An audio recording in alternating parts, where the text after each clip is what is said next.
ବସ୍ତାରେ railway station ରାସ୍ତା ହୋଇଛି ବେହାଲ। ନଟାକଟା ପଞ୍ଚାୟତ ସ୍ଥିତ ଅମରଦା ରୋଡ ବଜାର ନିକଟସ୍ଥ ରେଲୱେ ଷ୍ଟେସନକୁ ଯିବା ମୁଖ୍ୟ ରାସ୍ତା ଉପରେ ଗତ 3 ଦିନ ଧରି ଲଘୁଚାପ ଜନିତ ବର୍ଷା ଯୋଗୁଁ ପାଣି ଏବେ ମଧ୍ୟ ଜମିକି ରହିଛି।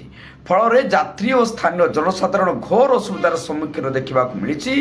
ବର୍ଷା ପାଣିର ନିଷ୍କାସନ ହୋଇପାରୁନାହିଁ। ଘଣ୍ଟା ଘଣ୍ଟା ଧରି ପାଣି ଜମିକି ରହୁଛି। ଷ୍ଟେସନକୁ ଯିବା ପାଇଁ ଲୋକମାନେ ଯାହା ହଇରାଣ ହରକତ ହେଉଛନ୍ତି ସବୁଠାରୁ ବେଶୀ ହଇରାଣ ହେଉଛନ୍ତି 2 ଚକିଆ।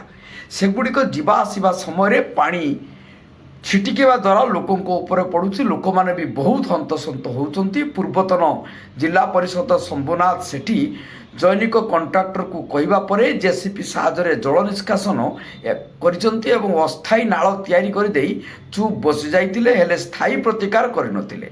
ଫଳରେ ଗତ 3 ଦିନ ବର୍ଷା ଲଗାଇବା ଯୋଗୁଁ ଉକ୍ତ ରାସ୍ତାରେ ଆଣ୍ଠୁଏ ପାଣି ଜମି ରହିଛି।